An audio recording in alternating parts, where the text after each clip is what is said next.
Susan Lasovich, thanks for that report. We'll be talking to you, obviously, throughout the course of this newscast. I want to bring somebody in now that I'm really excited about having on this show. He's totally different from most of the people that we talk to. He's gained his fame on YouTube, of all places, where people go to see how he explains things that many of us frankly don't understand. So let's start with the basics, Sal Khan. Thanks so much for being with us from the Khan Academy, by the way.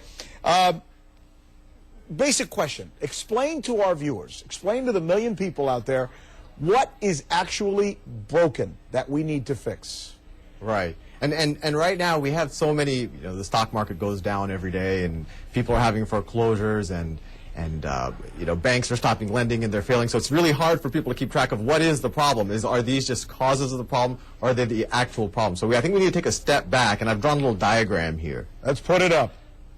Draw a little diagram here, and I think there's a basic fundamental question that we all have to ask, and what does the financial system do? They make a lot of money. Hopefully they add some value to our economy, and this diagram essentially explains what the financial system does. So in a capitalist economy, you have a lot of people with capital. That could be land, that could be gold, that could be, I don't know, animals, that could be cash, and what you need to do in order to make the economy grow is invest that capital into projects, build factories, plow seeds, hire people. And what the financial system does, the banks and the markets, they take that capital and hopefully they allocate it on projects that actually put people to work, hire people, grow our GDP. The problem right now is as opposed to the financial system actually putting more capital into the real world, it's for the most part, more concerned with self-preservation at the moment. They're kind of in survival mode. And because they're in survival mode, you don't have this flow of capital going from whoever has it to the financial system and then to the projects. You pretty much have everything just going back into the financial system because it's in essentially survival mode. So I see the financial system in the middle. Why is that piece broken? Draw that one up for us. Sure. And here I'm going to attempt to give everyone a 5-minute MBA, but essentially what I've drawn here is our balance sheets for some banks, and it might sound like a complicated term, but a balance sheet is, I think, something that most people are fairly familiar with when they talk about home equity. So if I were to draw a balance sheet for someone's house, it would look something like this. So the asset would be your house, whatever it's worth, and then your liability, and I'll call that A for asset, and then your liability would be your mortgage. Your liability would be the loan. Now, if your house is worth $1 million, and your loan, let's say you owe $800,000 on your loan, whatever's left over is your equity. Right. That's a balance sheet. That's a balance sheet that I think most people are fairly familiar with. For corporations, they have the exact same notion. And I think this is an important point to realize when people talk about the stock market and what does it mean for a company's stock to go to zero. When you buy a stock in a company, you're not buying a share in all of its assets. You're buying a share in its equity. So if you look at, so I drew two banks here, and we'll talk a little bit more about what's broken, but a bank has assets and a bank has liabilities. And if you take the sum of the assets and you subtract out the liabilities, what's left over is essentially the equity. And when you buy a stock in a bank or any company, you're essentially taking a share of that. So what's broken here is through the housing bubble, a lot of these banks, in order to facilitate this whole securitization, and I can go more detail into what that is, they essentially accumulated these assets on their balance sheets. And this has been the central focus of the entire bailout plan, and there's been a lot of talk about toxic CDOs and what are they worth. But I just want to show you what they do to a bank's balance sheet and why it's so important that we figure out what these things are worth. Because you see here, I drew you can kind of view the height of this left-hand side as the assets, the height on the right-hand side as the liabilities. What's left over is the equity. If these toxic CDOs are worth nothing, if this disappeared, then all of a sudden, your assets are worth less than your liabilities. If your house is worth less than your mortgage, then you have no equity. In that situation, your stock would be worthless.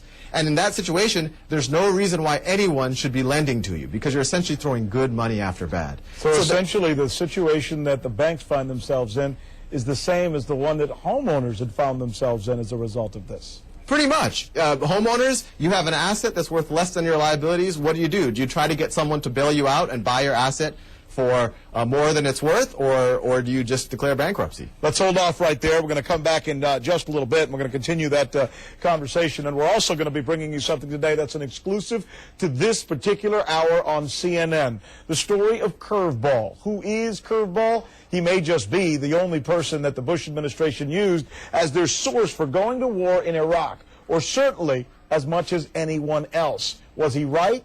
No. Who is he? No one's known. Up to now, an exclusive interview with Curveball. Stay with us. We'll be right back.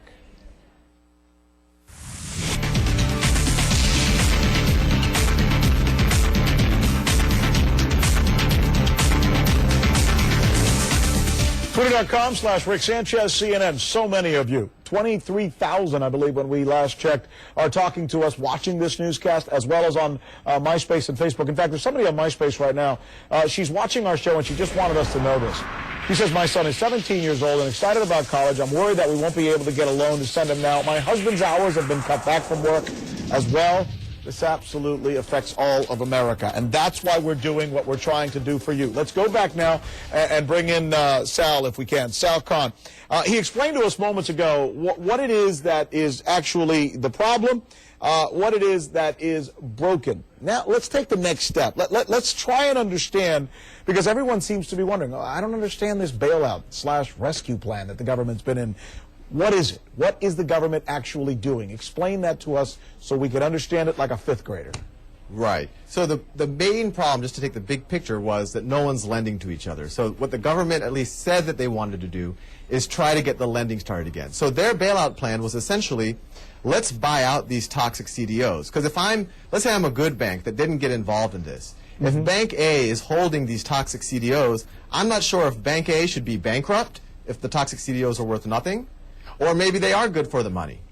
So there's a lot of uncertainty on what these are worth. The government, at least what they said they would do, is if they went in and essentially did these reverse auctions and bought these assets, then that all of a sudden would give confidence in these banks. There wouldn't be uncertainty as to whether you can loan them money, and maybe that'll free up the credit, the whole system again. Will it work? Probably not. If you think about what's going to happen psychologically, so Bank A, if you were to, let's say that, if you were to just switch this toxic CDOs and if you were to just turn that back into cash because the government just bought it for exactly what Bank A says it's worth. So if you just turn this into cash, the question is Bank A all of a sudden going to start lending? And there's a couple of things to think about, because besides that toxic CDO, there were other things on its balance sheet, and frankly, a lot of these things are starting to get a little bit toxic. No one's really talking about them right now, because if you have a dead skunk in your house, you're not going to notice that the milk's gone bad. So essentially, you have a lot of assets on your balance sheet right here that if you're a prudent bank manager, you're going to say, boy, I should just keep that cash, because if these turn toxic, because the economy might be turning south, or for whatever reason, I should just hold on to that cash so that I don't go bankrupt. So everyone is in complete survival mode, even the good banks. If somehow you were to give them capital, and the Paulson's new version of the plan is that essentially they'll inject equity, so buy stock. So if you buy stock, you'll essentially make this pie bigger and put some cash here. But even this guy, the good bank, it's not so clear to me that he'll actually start lending. Everyone is in survival mode. This isn't a time to make new loans and take on new risks. So it seems like the government went in and they have decided, you know what we're going to do? We're going to go in there and help these guys out. And as soon as we help them out, everybody will realize that now they have the government's backing, so other people will be interested in helping them. More people will give them their money. That hasn't worked. The people and other investors haven't bought into that. When we come back, I want to hear your idea of what perhaps the government should have done or could still do to rescue this. It's unique, it's different, and you and I had talked about it earlier, but I want you to be able to share it with our viewers. Also, Curveball, the story that we've been telling you about. This is going to be a CNN exclusive to this hour about one particular individual who no one has ever talked to before. He only speaks German and Arab. You'll hear his conversation here in the next 10 minutes. Stay with us. We'll be right back.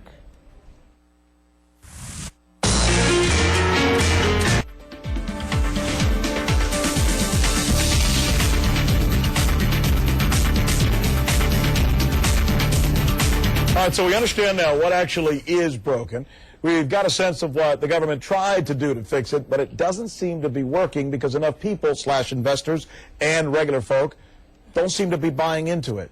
Let's bring in Sal Khan once again from the Khan Academy and talk about what may be done. Either A, would have been the original plan that would have worked a lot better, or something we can still do now, and that is.